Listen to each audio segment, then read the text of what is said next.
Hello friends, welcome to Manu academy point. कैसे हैं आप सभी लोग।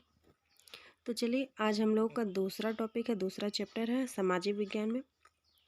आज हम लोग दूसरा चैप्टर कवर करेंगे। इसमें बहुविकल्पीय प्रश्न से आप लोगों को परीक्षा में 20 क्वेश्चन देखने को मिलेंगे।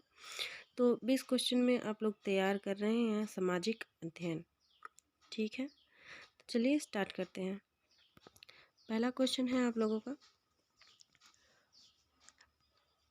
प्रथम विश्व युद्ध कब हुआ था। प्रथम विश्व युद्ध प्रारंभ हुआ था, कब हुआ था। ऑप्शन नंबर सी आपका सही हो जाएगा। वर्ष 1914 में आपका प्रथम विश्व युद्ध प्रारंभ हुआ था। क्वेश्चन नंबर 2 है, महात्मा गांधी दक्षिण अफ्रीका से भारत कब लौटे थे। 2020 और 2011 में ये क्वेश्चन पूछा गया है। पिछले 5 वर्षों में या 7 वर्षों में जितने भी क्वेश्चन आए हुए हैं परीक्षाओं में, ये सारे क्वेश्चन आप लोग बिल्कुल अच्छे से तैयार कर लीजिएगा, क्योंकि रिपीटेड क्वेश्चंस आते रहते हैं अक्सर परीक्षाओं में। तो 10 साल के अगर आप लोग कवर कर लेंगे तो आप लोग बहुत ही अच्छा कर पाएंगे परीक्षा में। तो चलिए, क्वेश्चन नंबर 2 का आंसर बताइएगा कि महात्मा गांधी दक्षिण अफ्रीका से भारत कब लौटे थे। तो जिसका आंसर हो जाएगा 1915। ऑप्शन नंबर ए सही हो जाएगा। 1915 में महात्मा गांधी दक्षिण अफ्रीका से भारत आए थे। ठीक है, अगला क्वेश्चन है, भारत में राष्ट्रपिता कहकर किसे संबोधित किया जाता है। तो ये आसान सा क्वेश्चन है।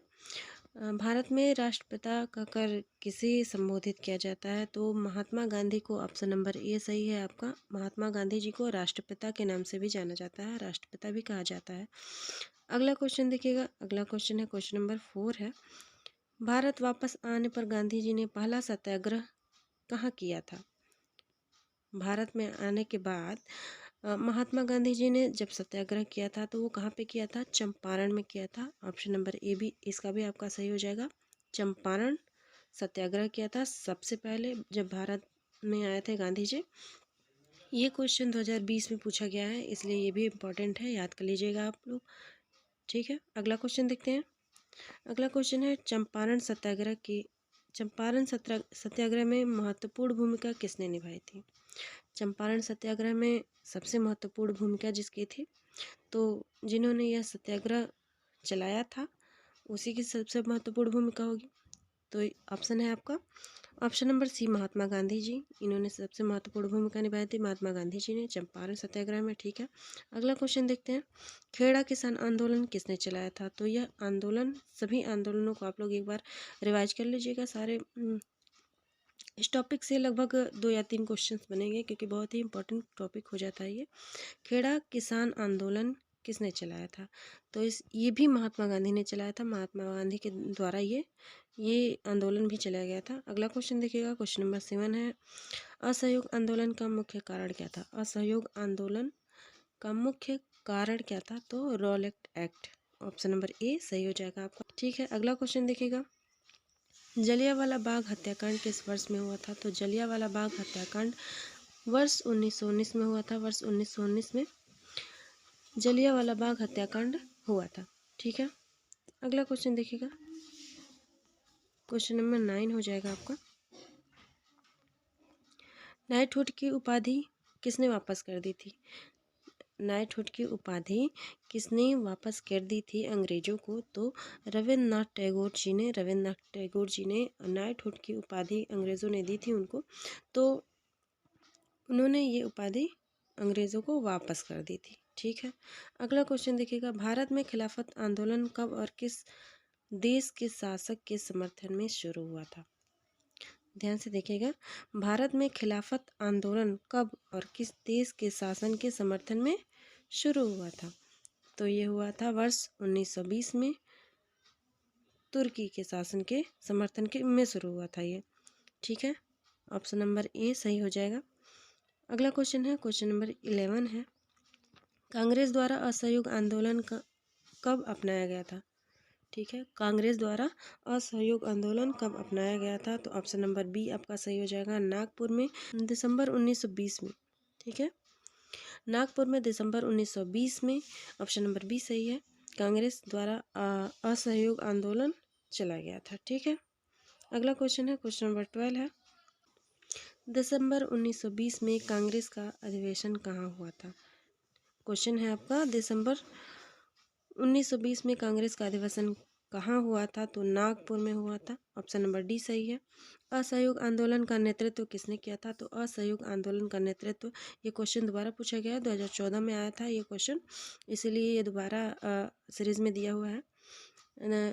महात्मा गांधी जी ने असहयोग आंदोलन का नेतृत्व किया था, महात्मा गांधी के द्वारा ये चलाया गया आंदोलन था। ठीक है, अगला क्वेश्चन देखिएगा, क्वेश्चन नंबर 14 है, असहयोग आंदोलन के दौरान अवध में किसानों का नेतृत्व किसने किया था। असहयोग आंदोलन के दौरान अवध में किसानों का नेतृत्व किसने किया था, तो बाबा रामचंद्र ने किसानों का नेतृत्व किया था अवध में। ठीक है, क्वेश्चन नंबर 15 है, चौरी चौरा कांड किस वर्ष घटित हुआ था, या चौरी चौरा कांड किस वर्ष हुआ था। तो सबसे पहले आप लोग बताइएगा कि चौरी चौरा है कहाँ पे। ठीक है, तो ये गोरखपुर जिले में है। चौरी चौरा कांड हुआ था 1922 ईस्वी में, वर्ष 1922 ईस्वी में चौरी चौरा कांड घटित हुआ था। ठीक है, अगला क्वेश्चन, क्वेश्चन नंबर 16 है, भारतीय राष्ट्रीय कांग्रेस की स्थापना कब हुई थी। भारतीय राष्ट्रीय कांग्रेस की स्थापना 1885 ईस्वी में हुई थी। 1885 ईस्वी, ऑप्शन नंबर ए आपका सही हो जाएगा।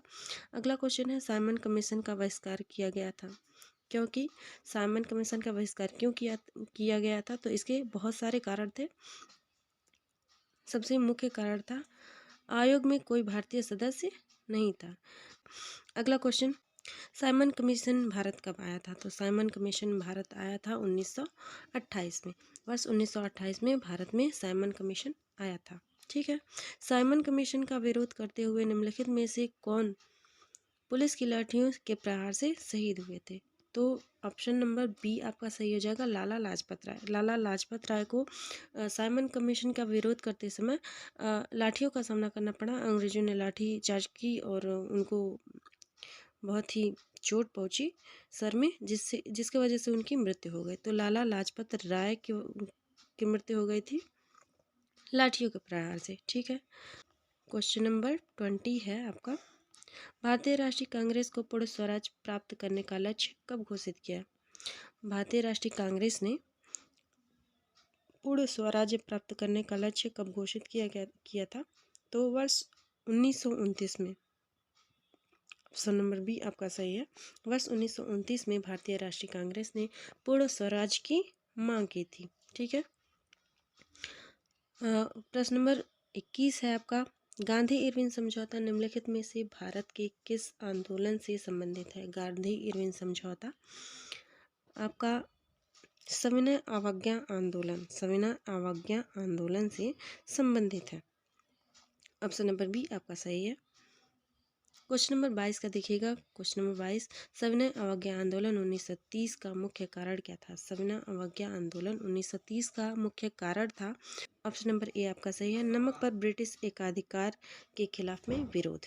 ठीक है, अगला क्वेश्चन देखिएगा, क्वेश्चन नंबर 23 है, सविनय अवज्ञा आंदोलन कब चलाया गया था, तो सविनय अवज्ञा आंदोलन चलाया गया था वर्ष 1930 में।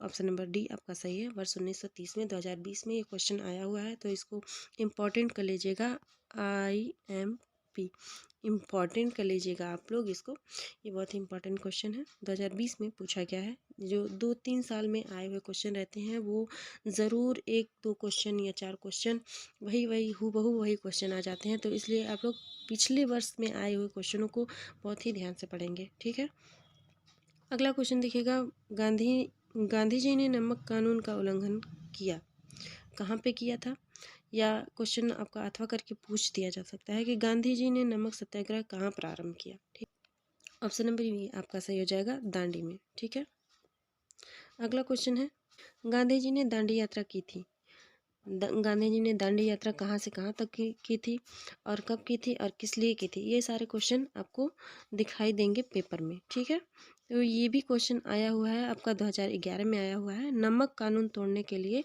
गांधी जी ने दांडी यात्रा की थी। ठीक है, अगला क्वेश्चन है, किस भारतीय जन आंदोलन की शुरुआत महात्मा गांधी की प्रसिद्ध दांडी मार्च से हुई थी, तो सविनय अवज्ञा आंदोलन। सविनय अवज्ञा आंदोलन, ऑप्शन नंबर सी सही है आपका। क्वेश्चन नंबर 27 है, सविनय अवज्ञा आंदोलन 1930 में किसके साथ शुरू किया गया था? ठीक है, पूछा गया है सविनय अवज्ञा आंदोलन 1930 में किसके साथ शुरू किया गया था? तो दांडी मार्च के साथ सविनय अवज्ञा आंदोलन शुरू किया गया था। करो या मरो का नारा किसने दिया? ऑप्शन नंबर 28, क्वेश्चन नंबर 28 है, करो या मरो का नारा किसने दिया था? तो करो या मरो का नारा दिया था महात्मा गांधी ने। महात्मा गांधी जी ने करो या मरो का नारा दिया था। अगला क्वेश्चन है, हिंद स्वराज पुस्तक के लेखक कौन है? हिंद स्वराज पुस्तक के लेखक कौन है? तो इसके लेखक 2022 में पूछा गया क्वेश्चन है महात्मा गांधी। हिंद स्वराज के लेखक महात्मा गांधी। ठीक है, 2022 में क्वेश्चन पूछा गया है, तो इम्पॉर्टेंट कर लीजिएगा आप। ठीक है, अगला क्वेश्चन, क्वेश्चन नंबर 30 है, स्वराज मेरा जन्म सिद्ध अधिकार है। क्या है? स्वराज मेरा जन्म सिद्ध अधिकार है और इसे मैं लेकर रहूँगा। ये क्वेश्चन 2022 में पूछा गया है, ये भी इम्पॉर्टेंट है, इसको भी याद कर लीजिएगा आप लोग अच्छे से, क्योंकि जितने क्वेश्चन हम इम्पॉर्टेंट बता रहे हैं उसको बहुत ही ध्यान से आप लोग देखिएगा और याद तो बिल्कुल कर लीजिएगा, क्योंकि विगत परीक्षा में आए हुए क्वेश्चंस कितनी बार मैं कह चुकी हूँ कि आते रहते हैं, तो इसलिए इम्पॉर्टेंट जो हो जा रहा है उसको आप लोग ज़रूर से ज़रूर याद कर लीजिएगा।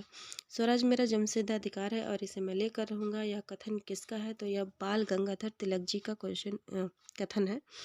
बाल गंगाधर तिलक द्वारा कहा गया था, स्वराज मेरा जन्मसिद्ध अधिकार है और इसे मैं लेकर रहूँगा। ठीक है, अगला क्वेश्चन है, वंदे मातरम गीत के रचयिता कौन है? वंदे मातरम गीत के रचयिता हैं Bankim Chandra Chatterjee. Option number C सही हो जाएगा। ठीक है, अगला क्वेश्चन है, पेरियार रामास्वामी नायर कौन थे? पेरियार रामास्वामी नायर कौन थे? तो ये एक समाज सुधारक थे। समाज सुधारक थे पेरियार रामास्वामी नायर। ये क्वेश्चन भी 2020 में पूछा गया है। आशा करते हैं आप लोग को पसंद आया होगा, तो लाइक शेयर सब्सक्राइब कर लीजिएगा और मिलते हैं नेक्स्ट वीडियो में। बने रहिए हमारे चैनल के साथ। Thanks for watching.